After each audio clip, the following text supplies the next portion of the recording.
Hello दोस्तों, स्वागत है मेरे यूट्यूब चैनल में। तो आज हम लोग जानेंगे सोशल साइंस के यानी सामाजिक विज्ञान के बहुत ही महत्वपूर्ण क्वेश्चन जो बोर्ड परीक्षा 2024 में आने के बहुत ज़्यादा चांसेस है। तो चलिए बिना देर किए हुए वीडियो को स्टार्ट करते हैं। मार्क्स रहेगा 80 नंबर का, टाइम रहेगा 3 घंटा और आप लोग को अच्छी तरह से एग्ज़ाम का प्रिपरेशन करना है और एग्ज़ाम सेंटर पे आना है और बढ़िया से एग्ज़ाम लिखना है। तो चलिए हम लोग बिना देर किए हुए वीडियो को स्टार्ट करते हैं। तो हम लोग का फर्स्ट क्वेश्चन है, निम्नलिखित में कौन जैव संसाधन का उदाहरण है? तो जैव संसाधन का उदाहरण क्या हो सकता है? मनुष्य, जल, सूर्यताप, लौह अयस्क। तो जैव संसाधन का उदाहरण होगा, राइट आंसर क्या होगा हम लोग का? मनुष्य, क्योंकि जल तो होगा नहीं, सूर्यताप नहीं होगा, लौह अयस्क नहीं हो सकता है। तो राइट आंसर होगा ऑप्शन नंबर ए। चलिए हम लोग आगे बढ़ते हैं। नेक्स्ट क्वेश्चन है हम लोग का, मनुष्य जीवन की गुणवत्ता और विश्व शांति बनाए रखने के लिए संसाधनों का समाज में कैसा बंटवारा होना चाहिए? तो यानी संसाधन को या फिर जो भी देश में यानी विश्व में शांति बनाए रखने के लिए हम लोग को जो भी देश के जो भी संसाधन है, उपयोगी वस्तु है, कोई भी चीज़ है, तो उसको किस तरह से बंटवारा होना चाहिए ताकि किसी को कोई आपत्ति ना हो? तो इसका राइट आंसर होगा अमीरों के हिसाब से। ये तो गलत बात है।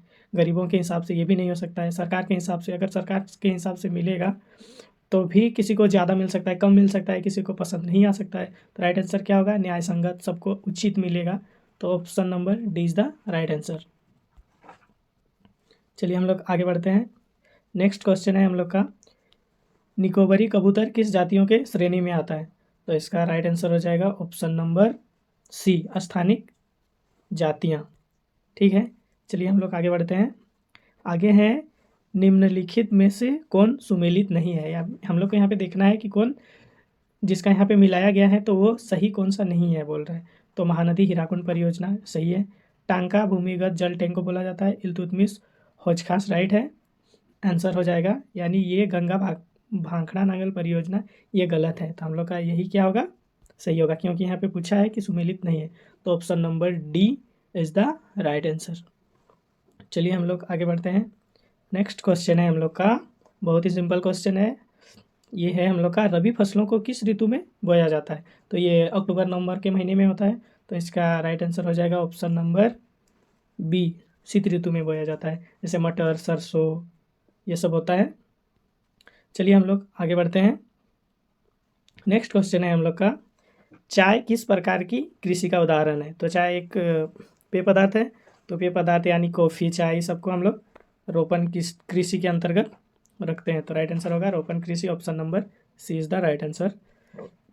नेक्स्ट है हम लोग का, झारखंड के गुआ और नावामुंडी में कौन सा खनिज पाया जाता है? तो हम लोग का राइट आंसर हो जाएगा क्या होगा? देखिए आप लोग, लौह अयस्क। ऐसे गुआ और नवामुंडी झारखंड और उड़ीसा के बॉर्डर में है और लगभग ये झारखंड में ही है। तो ऑप्शन नंबर क्या होगा? ए नंबर होगा, लौह अयस्क। चलिए हम लोग आगे बढ़ते हैं। नेक्स्ट क्वेश्चन है हम लोग का, निम्नलिखित में से किसका परिवहन पाइपलाइन द्वारा होता है? तो पाइपलाइन द्वारा हम लोग पानी तो सही होगा, यानी पाइपलाइन द्वारा इसका परिवहन होता है। कच्चा तेल का होता है, पेट्रोल का होता है। तो ऑप्शन नंबर क्या होगा? डी, उपरोक्त सभी। आगे बढ़ते हैं हम लोग। नेक्स्ट क्वेश्चन है हम लोग का, हमारे देश की 22 प्रमुख भाषाओं को संविधान की किस अनुसूची में रखा गया है? तो इसका राइट आंसर होगा ऑप्शन नंबर ए, 8वीं सूची में रखा गया है। चलिए हम लोग आगे बढ़ते हैं। नेक्स्ट क्वेश्चन है हम लोग का, स्थानीय शासन व्यवस्था में कितना पद महिलाओं के लिए आरक्षित है? यानी पंचायत स्तरीय सरकार में महिलाओं का कितना प्रतिशत आरक्षित है? तो इसका राइट आंसर हो जाएगा option number A. Next question है, अमेरिका में नागरिक अधिकार आंदोलन कब हुआ? तो इसका राइट आंसर हो जाएगा 1954 से 1968, यानी option number B is the right answer. आगे बढ़ते हैं। नेक्स्ट क्वेश्चन है हम लोग का, भारत के राज्यों की विधानसभाओं में महिलाओं का प्रतिनिधित्व कितना फीसदी है? तो इसका राइट आंसर हो जाएगा 5% से कम, यानी option number D is the right answer. Clear है? आगे हम लोग बढ़ते हैं। नेक्स्ट क्वेश्चन है हम लोग का, इनमें से कौन से देश में द्विदलीय व्यवस्था है? तो इसका राइट आंसर हो जाएगा द्विदलीय व्यवस्था, यानी ये है हम लोग का अमेरिका में। Option number B is the right answer. आगे बढ़ते हैं। नेक्स्ट है हम लोग का, नेपाल में राजतंत्र को किस वर्ष समाप्त किया गया? नहीं, नेपाल में राजतंत्र यानी जिसमें राजा का सरकार चलता है, लोकतांत्रिक नहीं होता है, लोगों के हिसाब से कुछ भी नहीं होता है, राजा का शासन होता है। तो ये ख़त्म कब हुआ था, समाप्त कब हुआ था? तो इसका राइट आंसर हो जाएगा ऑप्शन नंबर बी, यानी 2008 में नेपाल राजतंत्र से मुक्त हुआ था, यानी उसके बाद लोकतांत्रिक बन गया था। क्लियर है? आगे बढ़ते हैं हम लोग। नेक्स्ट क्वेश्चन है हम लोग का, बोलीविया में पानी के निजीकरण के खिलाफ आंदोलन की अगुवाई किस संगठन ने किया था? तो इसका राइट आंसर हो जाएगा ऑप्शन नंबर ए, फेडेकर ने इसका क्या किया था, अगुवाई किया था इस संगठन का। नेक्स्ट क्वेश्चन है हम लोग का, केरल में शिशु मृत्यु दर कम होने का एक कारण निम्नलिखित में से कौन सा है? तो ऑप्शन नंबर ए क्या है, सार्वजनिक वितरण प्रणाली का सही क्रियान्वयन, ये नहीं है। सेकंड है उत्तम परिवहन व्यवस्था, ये भी नहीं हो सकता। तीसरा नंबर है शिक्षा एवं स्वास्थ्य जैसी मौलिक सुविधाओं की पर्याप्त उपलब्धता, तो ये राइट आंसर हो जाएगा क्या है, शिक्षा भी मिल रहा है और स्वास्थ्य के लिए जो भी सुविधाएं हैं वो मुहैया कराया जा रहा है, तो ये राइट आंसर हो जाएगा, यानी option number C is the right answer. चलिए हम लोग आगे बढ़ते हैं। नेक्स्ट क्वेश्चन है हम लोग का, निम्नलिखित में से किसे संगठित क्षेत्र में नियोजित कहा जा सकता है? तो हम लोग इसमें नियोजित यानी फिक्स कहा जा सकता है, संगठित कंपनियां में वो फिक्स हैं, जैसे कृषि मजदूर, ये फिक्स नहीं है, अगर काम करेगा तो उसको मजदूरी मिलेगा। बहुराष्ट्र कंपनियां का अस्थायी कर्मचारी, तो ये राइट आंसर हो सकता है, क्योंकि अगर लघु उद्योग के श्रमिक यहाँ पे काम करेगा, कोई छोटा फैक्ट्री है, कारखाना है, वहाँ पे काम करेगा तो उसको मजदूरी मिलेगा, पैसा मिलेगा। कबाड़ी वाला अगर कबाड़ी उसको काम मिलेगा तो ही उसको पेमेंट मिल सकता है। तो option number B is the right answer होगा। जो बहुराष्ट्र, जो बड़ी कंपनियां हैं, वहाँ के जो कर्मचारी होते हैं अस्थायी होते हैं, फिक्स होते हैं, उसको काम करे या ना करे पेमेंट उसको मिल जाता है, यानी फिक्स होता है उसका पेमेंट। नेक्स्ट है हम लोग का, रोजगार के अधिक अवसर उत्पन्न करने के लिए निम्न में से कौन से उपाय किए जाते हैं? तो फर्स्ट ऑप्शन है सिंचाई की सुविधा में वृद्धि, सेकंड है विद्यालय एवं अस्पताल की स्थापना, थर्ड है खाद्य प्रसंस्करण इकाई की स्थापना। तो देखिए, अगर सिंचाई की सुविधा में मतलब सुविधा बनाया जाएगा, सिंचाई की व्यवस्था किया जाएगा, तो आदमी इसमें खेती बाड़ी करके अपना गुजारा चला सकते हैं, अपना तरक्की कर सकते हैं। अगर विद्यालय कहीं पे खोल रहे हैं, अस्पताल खोल रहे हैं, तो वहाँ पे अस्पताल में स्टाफ चाहिए, कर्मचारी चाहिए, साफ़ सफाई वाला चाहिए, तो बहुत सारा आदमी को रोजगार मिलेगा। अगर खाद्य प्रसंस्करण इकाई में भी कोई भी एक कदम उठा रहे हैं तो यहाँ पे भी स्टाफ का ज़रूरत है। तो इसका राइट आंसर हो जाएगा ऑप्शन नंबर डी 1, 2 तथा 3, यानी तीनों इसका हो सकता है। तो option number D is the right answer. आगे बढ़ते हैं हम लोग। नेक्स्ट है हम लोग का, निम्नलिखित में से कौन सी एजेंसी भारत सरकार की ओर से करेंसी नोट जारी करती है? तो इसका राइट आंसर हो जाएगा, क्या हो जाएगा, भारतीय रिजर्व बैंक द्वारा जारी होता है, यानी option number B is the right answer. आगे बढ़ते हैं। नेक्स्ट क्वेश्चन है हम लोग का, राम और श्याम दो छोटे किसान हैं जिन्होंने अलग अलग स्रोतों से 20,000 रुपया कर्ज लिया। राम ने 1.5% ब्याज प्रति माह की दर से एक व्यापारी से कर्ज लिया, जबकि श्याम ने यह कर्ज बैंक से प्रति वर्ष 8% ब्याज पर लिया। उपरोक्त आधार पर निम्नलिखित में से कौन सा कथन सत्य है?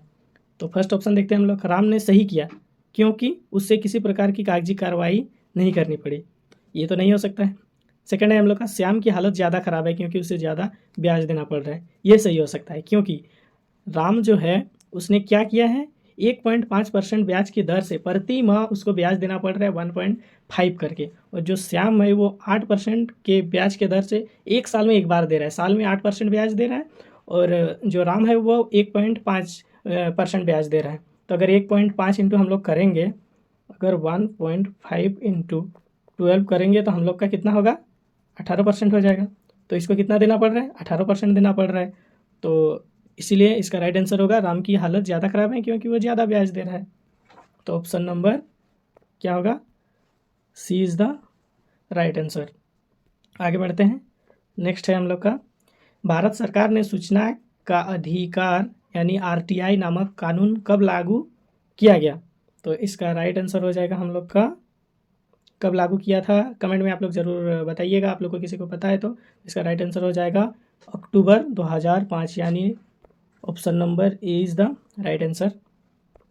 चलिए आगे बढ़ते हैं। नेक्स्ट क्वेश्चन है हम लोग का, सरकार द्वारा अवरोधों अथवा प्रतिबंधों को हटाने की प्रक्रिया क्या कहलाती है? तो सरकार कोई छूट मिलता है, सरकार द्वारा अगर कोई छूट मिल रहा है तो उसको हम लोग बोलते हैं कि अवरोधों अथवा प्रतिबंधों को हटा रहा है, तो इस प्रक्रिया को क्या बोलते हैं? तो इसका राइट आंसर हो जाएगा हम लोग का उदारीकरण, यानी option number C is the right answer. Next question है हम लोग का, अर्नस्ट रेनन किस देश के दार्शनिक थे? यानी किस देश के नागरिक थे, दार्शनिक थे, किस देश के वो थे, किस देश से बिलोंग करते थे? तो इसका राइट आंसर हो जाएगा फ्रांसीसी, यानी फ्रांसीसी नागरिक थे, फ्रांस के थे। नेक्स्ट क्वेश्चन है हम लोग का, फ्रांसीसी क्रांति कब हुई थी? तो फ्रांसीसी क्रांति कब हुई थी?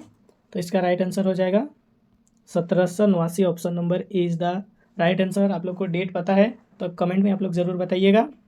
चलिए आगे बढ़ते हैं। नेक्स्ट क्वेश्चन है हम लोग का, यंग इटली भूमिगत संगठन के संस्थापक कौन थे? तो इसका जो संगठन होता है भूमिगत संगठन, इसलिए इसका नाम रखा गया क्योंकि ये काम छुप छुप के होता था, छिप छिप के किया जाता था, सरकार को इसके बारे कुछ भी पता नहीं लगने दिया जाता था, इसलिए इसका नाम भूमिगत संगठन रखा गया। तो ये किसने इसका ये किया, मतलब इसका संस्थापक कौन था? तो इसका राइट आंसर हो जाएगा ऑप्शन नंबर सी, जेयुत्सेपी मैथ्सनी। क्लियर है? हम लोग आगे बढ़ते हैं। नेक्स्ट क्वेश्चन है, महात्मा गांधी दक्षिण अफ्रीका से भारत कब लौटे? तो इसका राइट आंसर हो जाएगा जनवरी 1915 में। और ये दक्षिण अफ्रीका कब गए थे आप लोग कमेंट में ज़रूर बताइएगा। आगे बढ़ते हैं। नेक्स्ट क्वेश्चन है हम लोग का, पूना फैक्ट डॉक्टर भीमराव अंबेडकर एवं किसके मध्य हुआ था? यानी पूना फैक्ट भीमराव अंबेडकर और किसके बीच में हुआ था? तो ये हुआ था महात्मा गांधी के बीच, option number D is the right answer. और ये क्यों हुआ था? तो ये जो आंदोलन हुआ था, महात्मा गांधी एक आंदोलन कर रहे थे आपका पूना में, इसलिए इसका नाम पूना फैक्ट रखा गया। वहाँ पे ये जो भीमराव अंबेडकर हैं वो अंग्रेज़ों का मत ले रहे थे। वे बोल रहे थे कि यहाँ पे जो चुनाव होगा वो जाति के आधार पर जैसे होगा, जैसे एसटी एससी का होगा, ओबीसी का अलग होगा।